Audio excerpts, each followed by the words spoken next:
Okay. Ito sir, parang yung x-ray na to, parang nakakas ka rito. Parang may balot yung kamay mo rito nung in-x-ray ka. Meron po. Ano po mag-disgrasya inabot ko sir?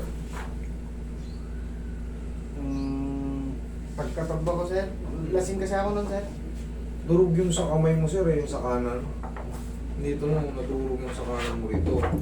Ito yung x-ray ko. Susunod. Ayan. Sir, hindi ko na makahabol to.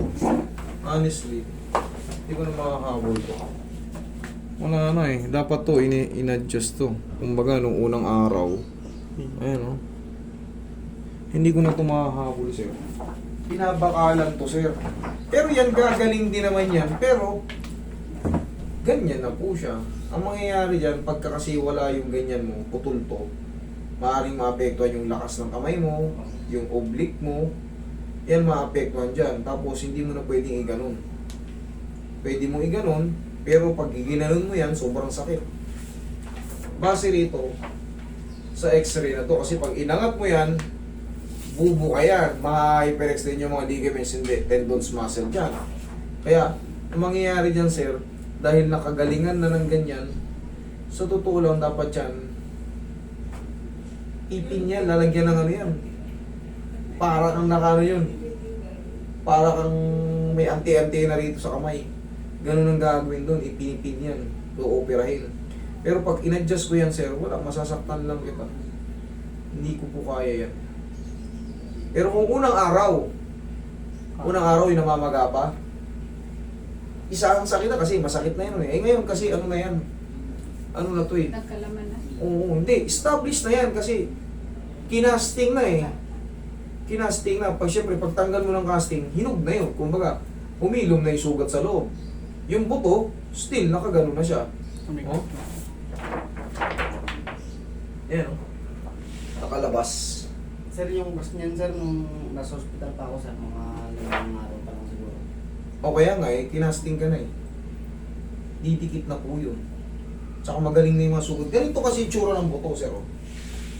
Ayan. Ganito itsura ng buto. Ayan. Ganito. Ayan. Kanan yan. Kanan yan. Ayan. Ganyan yan. Oh. Ayan. Sakto. Magkasukat kayo. Parang ito yung buto mo. Saktong-sakto. Ngayon ito, putol to rito. Putol yan. Oh. Ayan. Oh. Ayan. Oh. Kitang-kita putol. Oh. At dito sa lateral, kitang-kita. Yung patagilid. Ibig sabihin ng lateral, patagilid. Sir, yung ibang parts na mga masakit, maaaring madiskartehan ko. Pero ito, hindi ko kayang hugutin yan. Kasi may ano yan eh. Kailangan yan mabuksan. Pag binuksan yan, tsaka hugutin, aatakin. Yung iba, ang diskarte dyan sa ortho, talagang binubutas yung buto mo. Tapos ibibitin ka munang ganyan. Mga ilang araw ka ibibitin. Tapos lalagyan ng weights dito. Yan ang style sa ortho ha. Siyempre, marami tayong mga nagiging pasyente na nababalian. Kahit sa paa, ganun din.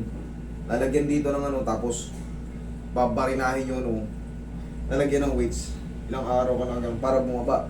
Pag bumaba na yung tapos, pipin, lalagyan ng pin. Ganun ang ano nung procedure nun. Pero ngayon, sir, hindi na kaya ng hilot yan. Honestly. Pag ginanyan ko yan, oo, gagalaw. Pero, lalaro lang siya ng nakapatong, gaganong-ganon. Masasaktan lang kita, mamamaga lang ulit nang wala akong naitulong. Hindi ko na kaya kasing hatakin yan. Nakaganon eh. Nakaganon eh. Hatakin ko, mahirap. Kasi nga, may mga muscle, balat, ligaments na kung naging tight na. Hindi mo kakayanin yan, sir, kung pilit. Yun ang magiging. Pero titigas yan. Magagamit mo yan.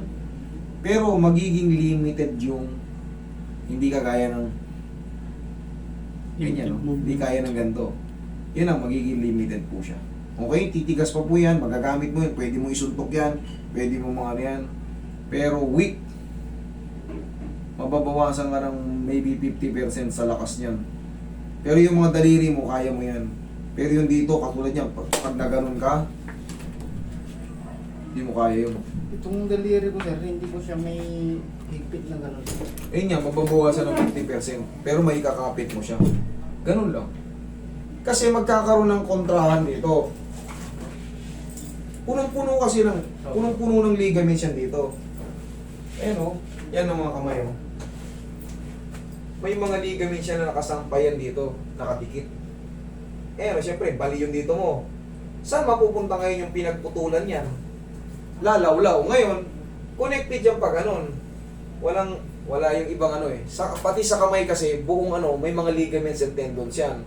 Ngayon, pag naputol yan dito, magkakaroon ng epekto pag ginanon mo, yung mga daliri mo sa carpals, connected din yan. Kasi kasama sa magkalapit lang. Kaya magiging lost power yung mga grips mo. Pag nangyari yun, ibig sabihin, yung grip, pag nag-lost power yung grip, ibig sabihin, may damage yung buto. Ganun lang po yun. I'm sorry to say, sir, pero wala kang babayaran sa akin kung wala naman akong magawa. In-assess lang kita. Oo, sir. Hindi ko kaya. Pahabol nyo sa ortho, yun na yung pinakata. Bumalik kayo sa ortho, kailangan mas maganda kung private kayo. Kasi walang imposible pag may pera. Pag may pera kayo, babaklasin nila uli yan. Pero pag umasa kayo sa public, honestly, pag wala kang backer doon, sus, Opo. malabo pa sa baon ng pusit. Pero kung may babanggitin kang Poncio Pilato, patuli lang lahat ng kilos sa Pilipinas, ganun, kahit saan. Ganun, pag wala kang backer, wala. Pag wala kang pera, sabi nga ni Malupitong, tae ka. Pero pag may pera ka, mabilis pa yan sa buto ng langka pag pinisat mo. Madulas pa. Okay, sir? Pagaling ka, magiging malakas naman. Ang mababawas lang yan, magiging normal ka pa rin, mababawasan na ng lakas. Okay? Titigas pa rin yan. Okay, sir? Magagamit ko pa rin yan sa mga ibang bagay. Pero, magkukulang ng lakas. Okay? Pagaling ka pa po. Huwag kayong mabayad yan, ha? Thank you so much. Basta.